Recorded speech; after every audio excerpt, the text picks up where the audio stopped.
జగన్ ఇంత చెప్పినాడా, నేను ఇంత చెప్తాను అని చెప్పి ఏకంగా మీరు మోసాలు చేసేదానికోసం ఇన్ని చేస్తూ ఉంటే ఆలోచన చేయమని అడుగుతాను అధ్యక్ష.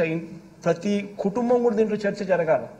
అంటే వీళ్ళకి సిన్సియారిటీ ఎక్కడుంది, వీళ్ళకి చిత్తశుద్ధి ఎక్కడుంది, వీళ్ళకి నిజాయితీ ఎక్కడుంది, ఏదన్నా ఒకటి చెప్తే చేస్తారా అని ప్రజలు నమ్మడానికి వీళ్ళలో ఎక్కడ ఉంది నిబద్ధత అని చెప్పి ప్రతి ఒక్కరు కూడా ఆలోచన చేయాలి అధ్యక్ష. అధ్యక్ష, వీళ్ళు ఏ ఒక్కరూ కూడా అధ్యక్ష అధికారం అన్నది కేవలం ప్రజలకు మంచి చేయడం కోసం వీళ్ళు ఉపయోగపెట్టుకునే దానికోసం రావడం లేదు అధ్యక్ష అధికారంలోకి. వీళ్ళకి అధికారం ఎందుకు కావాలి అని అంటే ప్రజలను మోసం చేయడానికి, వీళ్ళు దోచుకొని పంచుకునే దానికోసం మాత్రమే అధికారం వీళ్ళకి కావాలి అధ్యక్ష. అధ్యక్ష, చంద్రబాబు నాయుడు గారు ఏం హిస్టరీ అయినా గమనించినా కూడా అదే కనిపిస్తుంది అధ్యక్షగా. ఏ మేనిఫెస్టో అయినా చంద్రబాబు నాయుడు గారిని తీసుకోండి. 1994లో చంద్రబాబు నాయుడు గారు తన మేనిఫెస్టోలో చెప్పిన మేనిఫెస్టో తీసుకున్నా ఇవే మోసాలే కనిపిస్తాయి, ఇవే మోసాలే కనిపిస్తాయి. 1999లో తాను ఇచ్చిన మేనిఫెస్టో గమనించినా ఇటువంటి మోసాలే కనిపిస్తాయి. ఇక లేటెస్ట్గా 2014 అయితే అందరికీ బాగా గుర్తుంటాయి. ఆ 2014లో ఇచ్చిన మేనిఫెస్టో మన అందరికీ కూడా గుర్తుంటుంది, ప్రజలందరికీ కూడా గుర్తుంటుంది. ఆ మేనిఫెస్టో కూడా చూస్తే కూడా అవే కనపడతాయి. ఆయన తొలి సంతకాలు అధ్యక్ష, ఆయన తొలి సంతకాలు సామాజిక వర్గాలకు ఇచ్చిన వాగ్దానాలు, రైతులకు ఇచ్చిన వాగ్దానాలు, అక్క చెల్లెమ్మలకు ఇచ్చిన వాగ్దానాలు, పిల్లలకి ఇచ్చిన వాగ్దానాలు, నిరుద్యోగులకు ఇచ్చిన వాగ్దానాలు, ఇలా మొత్తంగా 650 వాగ్దానాలతో మేనిఫెస్టో రిలీజ్ చేసి అందులో కనీసం 10% కూడా అమలు చేయకుండా ఆ మేనిఫెస్టో ఎక్కడుంది అని చెప్తే దాన్ని కూడా కనిపించుకోకుండా వెబ్సైట్లలో నుంచి తీసేసే పరిస్థితి లేకపోయినాడు అని అంటే ఇలాంటి వ్యక్తి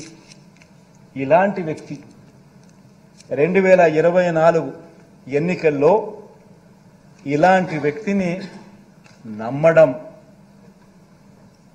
కరెక్టేదా అని చెప్పి ప్రతి ఒక్కరూ ఇంట్లో ఆలోచన చేసుకోవాలి అధ్యక్ష. అధ్యక్ష, ఎలాగో అధ్యక్ష ప్రజలు అధికారం ఇవ్వరన్న నమ్మకంతో అధ్యక్ష బాబు మార్క్ గ్యాంబ్లింగ్ మొదలుపెట్టాడు అధ్యక్ష. ఎట్టాగో ప్రజల అధికారంలోకి ఈయనకి ఎవరు, ఈయన అధికారంలోకి వచ్చేది లేదు, ప్రజలు ఎలాగో ఈయన నమ్మరు కాబట్టి చెప్పే మాటలు గ్యాంబ్లింగ్ తరహాలో చెప్పడం మొదలుపెట్టాడు అధ్యక్ష. వేరే రాష్ట్రాల్లో పనిచేసిన వాగ్దానాలన్నీ కూడా పట్టుకుని ప్యాకాటకు దిగాడు అధ్యక్ష. రాష్ట్రం శ్రీలంక అయిపోతుందని చెప్పిన అదే నోటితోనే ఆయన చేస్తున్న ఈ గ్యాంబ్లింగ్ వ్యవహారంలో అధ్యక్ష 6 వాగ్దానాలను తాను ఈ మధ్యకాలంలో చెప్పాడు.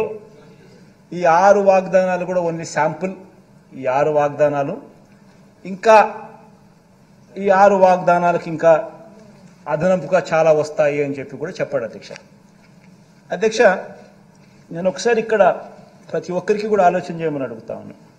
స్లైడ్ నెంబర్ 13 ఒకసారి ప్రజెంటేషన్ ఏమా అధ్యక్ష. ఇది మన పార్టీకి సంబంధించింది అధ్యక్ష.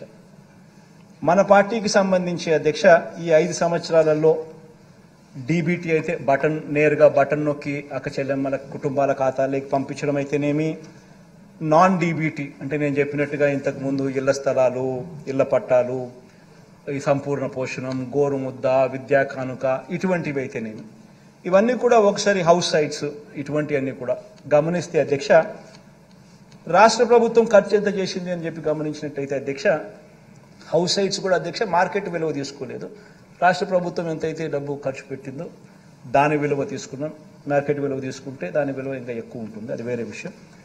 ఎంత ఖర్చు పెట్టామని చెప్పి చూసుకుంటే అధ్యక్ష దాదాపుగా 2,55,000 కోట్లు డీబీటీగా పెట్టినాము, మరో 1,07,000 కోట్లు నాన్ డీబీటీగా పెట్టినట్టు క్లియర్ కట్గా అకౌంట్స్ సహా కనిపిస్తూ ఉంటుంది.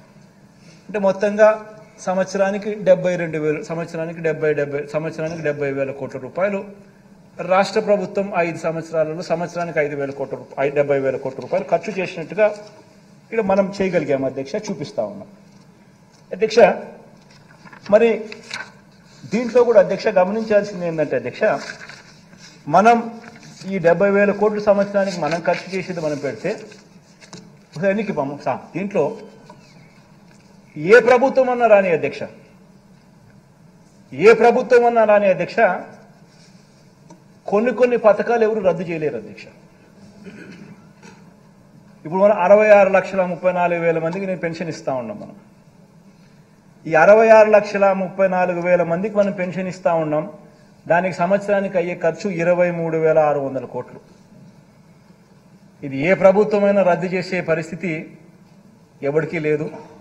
ఎవరైనా ఇది చేయాల్సిందే. ఉచిత విద్యుత్, రైతన్నలకు ఇచ్చే ఉచిత విద్యుత్ 11,000 కోట్ల రూపాయలు ఖర్చు అవుతుంది. ఇది కూడా ఎవడు రద్దు చేసే పరిస్థితి లేదు. సబ్సిడీ కింద బియ్యం, సివిల్ సప్లైస్ 4,600 కోట్ల రూపాయలు మనం ఖర్చు చేస్తా ఉన్నాం.